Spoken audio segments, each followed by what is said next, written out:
कीमती और खूबसूरत दिन के लिए जो उसने मेरी जिंदगी के अंदर बख्शा और आप सबकी जिंदगियों के अंदर बख्शा, कि उसने ये कीमती और खूबसूरत लम्हात हमें अता किए हैं कि हम उसकी हजूरी में उसकी शुक्रगुजारी कर सकें। आमीन, हालेलुया, हालेलुया। सो कलाम को शुरू करने से पहले आप लोगों की इजाजत से मैं कोई एक आध बात करना चाहता हूं। पहले अगर आपकी इजाजत हो तो। आपको फुल टाइम है जी, आप जो मर्जी। शुक्रगुजारी आपकी, खुदावंद का शुक्र करता हूँ। आज सुबह से जब से कल बाजी रजिया ने मुझे बताया था कि आपने भाई कल लाजमी आना है, तो जब मैं दफ्तर में था तो मेरे जहन में ये बातें चल रही थी कि कहीं ऐसा हो कि आज कलाम करने के लिए मुझे कहा जाए कि तू कलाम आज सुनाएगा। तो मैं डर रहा था, अंदर ही अंदर से मैं डर खौफ ज़दा था इतना, जैसे चेयरमैन साहब ने मेरे काम में ये कहा कि फरियाद साहब आज कलाम के लिए आप तैयार हो जाएं। तो यकीन करें कि मेरे साथ ऐसा हुआ कि मेरी टांगों ने जैसे मेरे जिस्म को उठाना जो है वो छोड़ दिया है। तो मेरे लिए मुश्किल बात थी। तो मेरे जहन में, मेरे दिल में एक बात, खुदा के खादम पास्टर सैमुअल साहब की वो बात, पिछले दिन उन्होंने एक बात बताई वो प्रोग्राम के दौरान के, जिस दिन मैं पहले दिन स्टेज पर बुलाया गया। तो हालांकि मुझे पास्टर अफजल सदीक साहब ने गीत के लिए बुलाया था, तो वो गीत के लिए मैं आ रहा था, तो जैसे स्टेज की तरफ बढ़ रहा था तो मुझे गीत के वो जो सारे अंतरे थे वो भूल गए और मैंने आके उनके कान में कहा कि अब तो मुझे गीत भी भूल। तो सेम सूरत मेरे साथ भी कुछ ऐसी ही थी कि मुझे आज ऐसी जगह पर कलाम सुनाने के लिए खड़ा किया गया है कि मैं समझता हूं कि मैं इस काबिल नहीं हूं, मैं चंद अल्फाज आपके सामने कलाम मुकद्दस में से बयान कर पाऊंगा। सो हम कलाम मुकद्दस में से अपनी तरबियत और रहनुमाई के लिए सीखेंगे। पहला थिस्सलुनीकियों का पौलुस रसूल का खत 5 बाब और उसकी 18 आयत को हम कलाम मुकद्दस में से तिलावत करेंगे और इसके साथ हम ज़बूर 50 और उसकी 23 आयत को कलाम मुकद्दस में से अपनी हिदायत और रहनुमाई के लिए पढ़ेंगे। हर एक बात के लिए शुक्रगुजारी करो, हर एक बात में शुक्रगुजारी करो, क्योंकि मसीह यीशु में तुम्हारी बाबत खुदा की यही मर्जी है। आमीन।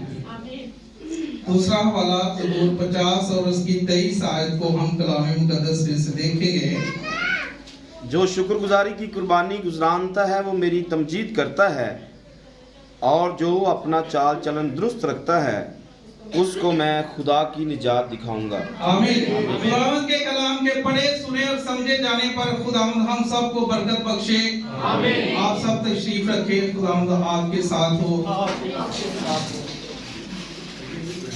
कलाम मुकद्दस में से आज हमने शुक्रगुजारी के तलक से 2 हवालाजात तलावत किए हैं। पहला हवाला थिस्सलुनीकियों के नाम पौलुस लिखते हैं कि हर एक बात में शुक्रगुजारी किया करो, क्योंकि तुम्हारी बाबत मसीह यीशु में खुदा की क्या यही मर्जी है। Hallelujah, hallelujah. हर एक बात में शुक्रगुजारी हम कैसे कर सकते हैं? हम देखते हैं कि इंग्लिश के 2 अल्फाज हैं, थिंक और थैंक। थिंक का मतलब है कि सोचना और थैंक का मतलब है शुक्रिया अदा करना। शुक्रगुजारी हम किस वक्त करते हैं? जब हम किसी के एहसानमंद हो जाते हैं। जैसा कि हम सब इस बात से वाकिफ हैं कि शुक्रगुजारी हम किस वक्त करते हैं? जब हम एहसानमंद होते हैं, किसी का हम पर एहसान होता है, किसी ने कोई हम पर मेहरबानी की होती है, किसी तकलीफ से, मुसीबत से, परेशानी से हमें रुहाई दी होती है, तो उसके बदले में हम क्या करते हैं? उसका शुक्रिया अदा करते हैं। हालेलुया। तो आज हम खुदावंद की हजूरी में उसकी शुक्रगुजारी के लिए जमा हुए हैं। तो हमने जो बाइबल मुकद्दस में से आयत तलावत की है उसमें हमने पढ़ा है कि हमने हर एक बात में क्या करनी है? शुक्रगुजारी। हर एक बात से हम लेते हैं कि हम खुदा की कायनात की तख्लीक के बारे में जब हम देखते हैं तो हम सब जानते हैं कि कैसे पैदाइश की किताब में हमें इस का बयान मिलता है कि खुदा ने कायनात का वजूद किस लिए तख्लीक किया, कैसे तख्लीक किया, और हम जैसे इंसान को बनाया उसको कैसे तख्लीक किया। यूं तो हम शुक्रगुजारी हर एक बात में करने लगे तो हम अपनी जिंदगी की जो सांसें हैं उसकी शुक्रगुजारी करते करते थक जाएं, लेकिन शुक्रगुजारी जो है वो खत्म नहीं हो सकती। पौलुस कहता है कि हर एक बात में शुक्रगुजारी किया करो।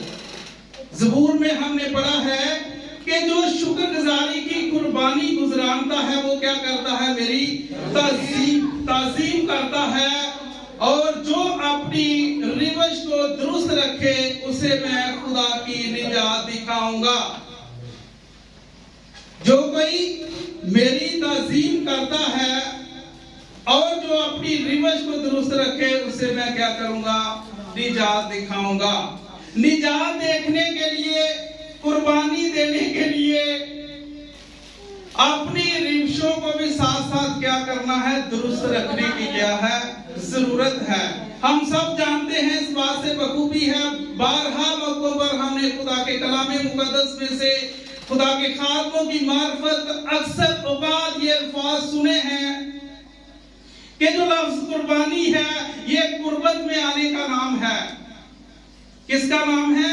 कुर्बत में आने का। खुदा के साथ रहने का नाम कुर्बानी है। जब हम खुदा के साथ आ जाते हैं तो हम क्या करते हैं, अपने आप को उसकी हजूरी में पेश कर देते हैं।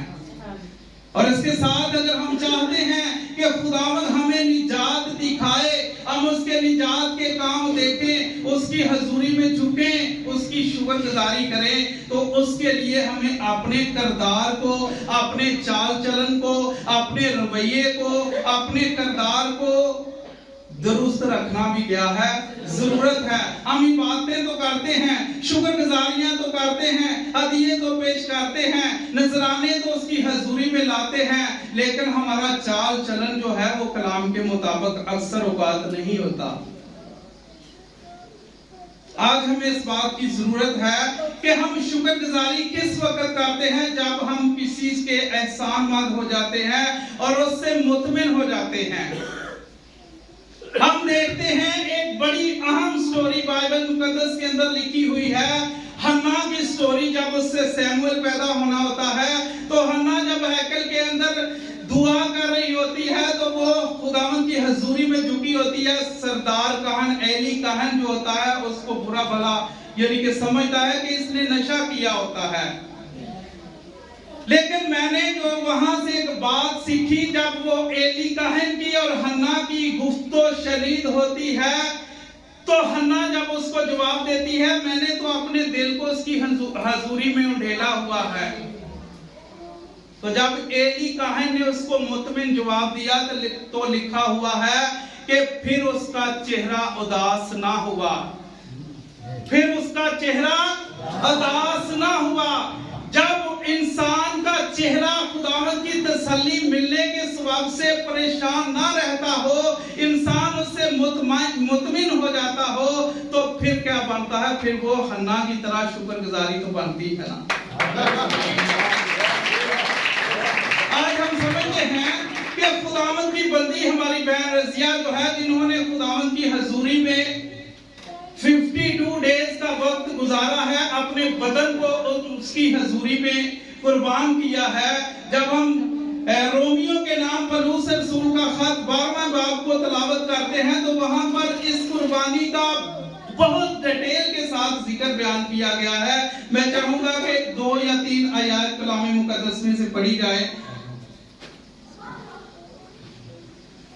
बस है भाइयों, मैं खुदा की रहमतें याद दिलाकर तुमसे इल्तिमास करता हूँ। बस है भाइयों, मैं खुदा की रहमतें याद दिलाकर तुमसे इल्तिमास करता हूँ, तुमसे रिक्वेस्ट करता हूँ, तुमसे गुजारिश करता हूँ कि अपने बदन ऐसी कुर्बानी होने के लिए नजर करो, अपनी कुर्बानी, अपने बदन ऐसी कुर्बानी होने के लिए नजर करो जो जिंदा और पाक और खुदा को पसंदीदा हो, जो जिंदा और पाक और खुदा को पसंदीदा हो। खुदावंद के कलाम के पढ़े सुने और समझे जाने पर खुदावंद की खास बरकत हो।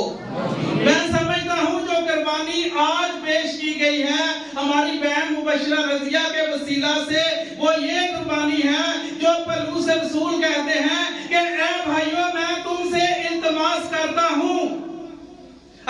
कोई खुदावंद की निजात को देखना चाहता है तो वह अपनी रिविशों को दुरुस्त करे। खुदावंद की बंदी ने 52 डेज खुदावंद की हजूरी में अपने बदन को ऐसी कुर्बानी होने के लिए पेश किया जिससे खुदावंद अपनी बंदी को निजात दिखा सकता है। ये निजात को देखने के काम है जो खुदा की बंदी ने खुदावंद की हजूरी में किए हैं, और खुदावंद की हजूरी में आकर उन्होंने आज हन्ना की तरह, जिस तरह हन्ना ने मन्नत मानी थी कि खुदावंद अगर तू अपनी बंदी को फरजंदे नूरीना अता करे तो मैं जिंदगी भर इसे तेरे हुजूर कर दूंगी। तो मेरा ख्याल है कि मैं इस बात से वाकिफ तो नहीं हूं कि खुदा की बंदी हमारी बहन रजिया ने क्या खुदा से मन्नत मानी थी, क्या खुदा से एक यानी कि टारगेट बनाया था कि मैंने इतने दिन खुदा उनकी हुजूरी में रहना है, इतने दिन के बाद मैंने शुक्रगुजारी करनी है, या दीगर कोई भी उनकी बात से मैं वाकिफ नहीं हूं। तो जहां तक मुझे इस बात से मालूम हुआ है या जहां तक मुझे इस बात की खबर मिली है कि हमारी बहन रजिया जो है इन्होंने 52 डेज जो है खुदावंद की हुजूरी में वक्त गुजारा है, खुदावंद के साथ खुदावंद की कुर्बत में रहते हुए वक्त गुजारा है, और खुदावंद ने, मैं समझता हूं कि आज इनको निजात दिखा दी है। हालेलुया। तो मैं खुदावंद के खादमों के वसीला से आप सब के से रिक्वेस्ट करना चाहता हूं कि मैं आगे बोलना चाहते हुए भी आगे इसको कंटिन्यू नहीं रख सकता। तो खुदावंद आप सबको बरकत दे।